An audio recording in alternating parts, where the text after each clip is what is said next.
Episode की starting से हमें दिखाया जाता है लॉर्ड मोंगमा को, जो कि वहीं पर खड़ा होता है और वो बताता है कि मुझे पता है कि आप लोग अपनी ड्यूटीज में कभी भी फेल नहीं होंगे। इस बात की मुझे हमेशा से खुशी रहेगी। यहाँ पे ये सभी बात सुनकर काफी ज्यादा खुश होते हैं, जिस पर लॉर्ड मोंगमा बताता है कि ग्रेट टॉम्ब ऑफ नाज़रिक वो हमें ढूंढना होगा। एक्चुअल में कारण कोई भी हो सकता है आगे की सिचुएशंस को देखते हुए, जहाँ पे वो सेबास को बुलाता है और सेबास उससे बहुत सारी चीज़ें बताता है कि बाहर की चीज़ें काफ़ी ज़्यादा अलग हो चुकी हैं। यहाँ पर वो बताता है सेबास को कि तुमने काफ़ी ज़्यादा अच्छा काम किया है, लेकिन हमें नाज़रिक को अब ट्रांसपोर्ट करना होगा किसी दूसरे अननोन लैंड पर। इसी कारण की वजह से सभी लोग इस पर हामी भर देते हैं और ये काम कर पाना मैजिक से थोड़ा इम्पॉसिबल है, लेकिन हमें ये करना ही होगा। जिस पर वो मैरे को बोलता है कि तुम अपनी मैजिक से चारों तरफ वेजिटेशन ग्रो कर दो, यानी कि घास फूस। यहाँ पास से अल्बीडो को काम मिलता है कि तुम दीवारों को काफी ज्यादा गंदा कर दो। दूसरी तरफ हमें दिखाया जाता है लॉर्ड मोंगमा को, जो कि सेबास से पूछता है कि हमारे चारों तरफ कोई हिली एरिया है कि नहीं है, जिस पर सेबास बताता है कि हमारे चारों तरफ फ्लैट लैंड है और किसी भी तरह का कोई हिली एरिया नहीं है। इस पर लॉर्ड मोंगमा कहते हैं कि हमें ऊपर ओपन एरिया को ही हाइड करना होगा, साथ ही साथ हमें किसी भी तरह का इल्यूजन क्रिएट नहीं कर सकते हैं। यहाँ पर से वो कहता है कि मैं किस तरह का पर्सन हूँ, मैं तुम सभी से अपने बारे में जानना चाहता हूँ। तो सभी लोग उसके बारे में सारी अच्छी अच्छी बातें उसे बता देते हैं। काइंड पर्सन है और काफी ज्यादा अच्छा।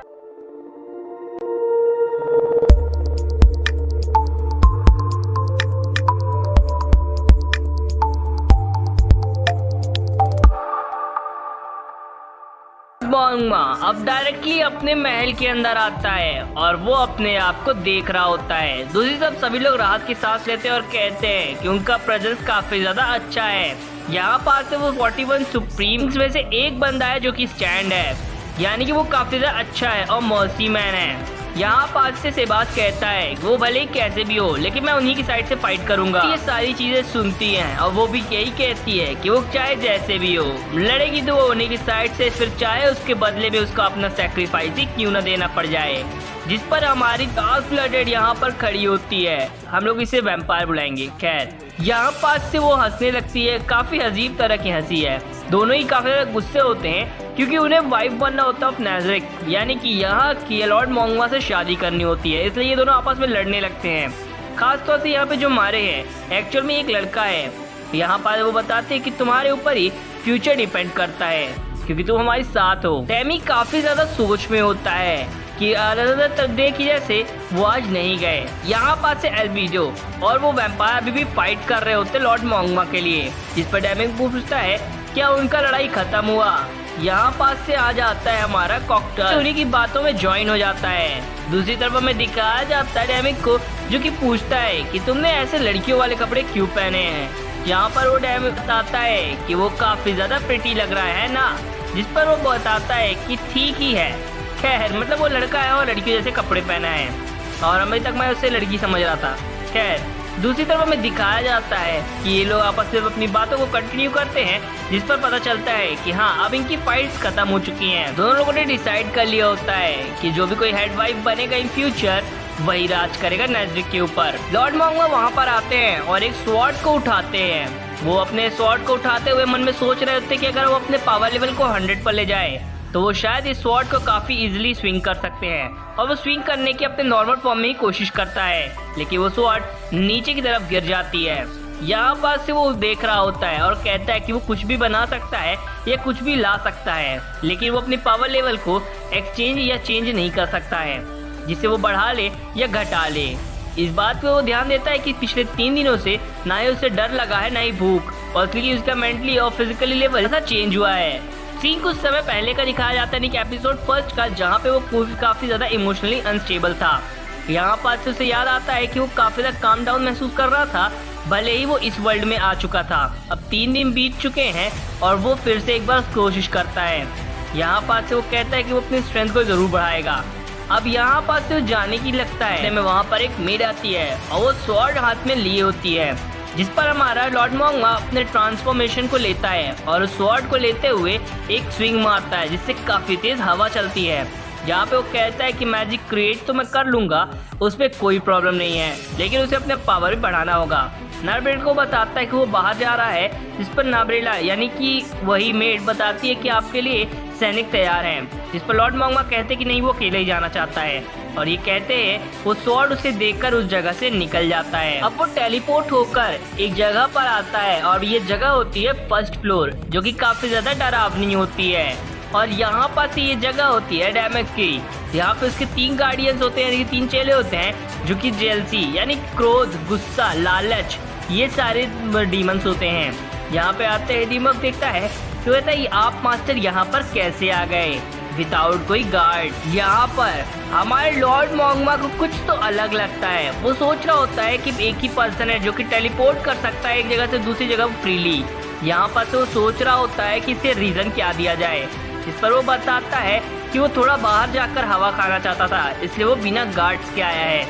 यहाँ पास से डेमिक बोलता है कि वो भी आपके साथ चलेगा क्योंकि आपके साथ एक बंदे का होना काफी ज्यादा जरूरी है। जिसके बाद वो ऊपर की तरफ देखता है जहाँ पे उसे आसमान रात के समय काफी ज्यादा क्लियर दिखता है, जहाँ पे वो ये सोच रहा होता है कि 6th फ्लोर पे उसे कुछ खास नहीं दिखा था। वो एक फ्लाइंग अपेंडेंट को बुलाता है और अपने गले में पहन लेता है जिससे वो उड़ सके, क्योंकि वो एक मैजिक का बना होता है। और मैं बता दूं कि इस सूट के अंदर वो मैजिक का यूज नहीं कर सकता।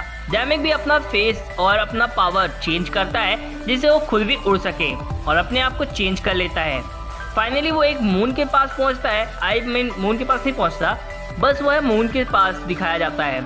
इसके बाद वो कहता है कि ये जगह काफी ज्यादा खूबसूरत है और ये ब्लू प्लैनेट, एक्चुअल में वो अर्थ की बात कर रहा है। खैर यहाँ पास से वो इन सभी चीजों को देखकर काफी ज्यादा खुश होता है और कहता है कि ये वर्ल्ड काफी ज्यादा शाइनी है।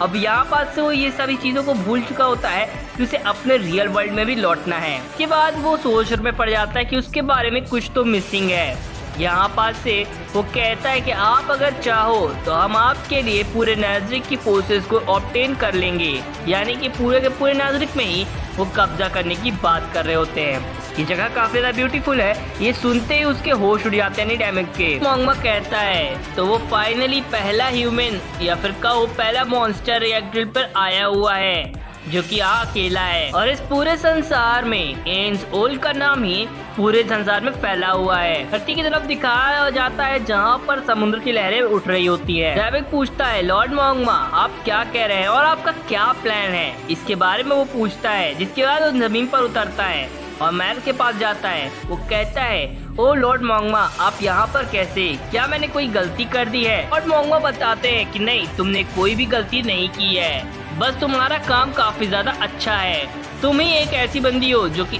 बंदे हो जो कि पूरा काम कर सकता है और नाज़रिक को ढूंढना काफी ज्यादा इम्पोर्टेंट है, इसीलिए मुझे तुम पर भरोसा है। इसीलिए वो उसे एक गिफ्ट के तौर पर एक अंगूठी देता है जहाँ पे रिंग ऑफ एंस ओल गोन होती है। ये रिंग वही है जिससे आप कहीं भी टेलीपोर्ट हो सकते हो, जिसे मैं देखकर काफी ज्यादा खुश होती है और कहती कि ये एक्सेप्ट वो नहीं कर सकती, लेकिन जहाँ पर वो बताती है कोई बात नहीं तुम इसे मेरी तरफ से गिफ्ट समझ कर रख लो, क्योंकि ये एक ऐसा प्रीशियस गिफ्ट है जिससे तुम कहीं भी और कभी भी आ जा सकती हो। कहती है कि ये उसके लिए सच में काफी बड़ा ट्रेजर होगा। इतने में ही वहाँ पर एल्बिडो आ जाती है जो कि उड़ते हुए नीचे की तरफ उतरती है और लॉर्ड मोंगमा से बात करने लगती है और वो बताती है कि ये बिल्कुल भी सही नहीं है, आपको किसी भी गार्डियन को इस तरह की गिफ्ट नहीं देना चाहिए। यहाँ पर एल्बिडो ये भी कहती है कि मैं आपके फीलिंग्स को काफी अच्छी तरह से समझती हूँ, लेकिन आपको इन सभी मामलों में नहीं पड़ना चाहिए, वैसे भी ये इनका काम ही है। जिस पर वो इंटरप्ट करते हुए कहती है तो मैं अपने काम पर लौट जाती हूँ, यानी कि मैंने अपने काम पर लौट चुकी है। और एल्बिडो उसे समझाती है कि आपको बिल्कुल भी ऐसा नहीं करना चाहिए, लेकिन उसे एक खुद भी चाहिए होता है, इसलिए वो कहती है कि मुझे भी आप एक दीजिए क्योंकि मैं भी एक गार्डियन हूँ। जिसके बाद एक अंगूठी उसे भी मिलती है जिससे वो कहीं भी टेलीपोर्ट हो सके और वो अंगूठी को अपने हाथों में पहन लेती है। जिसके बाद वो लॉर्ड मोंगमा को ये कहती है थैंक यू वेरी मच। वो काफी ज्यादा तेजी से चिल्लाती है ऑल राइट, लेकिन इतने में ही हमारा लॉर्ड मोंगमा उस जगह से निकल जाता है। दूसरी तरफ हमें कुछ ह्यूमंस को दिखाया जाता है जो कि कुछ लोगों पर नजर बनाए होते हैं और कहते हैं कि हम लोग नेक्स्ट मॉर्निंग किसी नेक्स्ट विलेज पर अटैक करेंगे और उस बीच को केस से बाहर निकालो और उसे हम गाइड भी करेंगे। जिसके बाद ये एपिसोड यहीं पर दम तोड़ता है। गाइस अगर आपको मेरी एक्सप्लेनेशन अच्छी लगी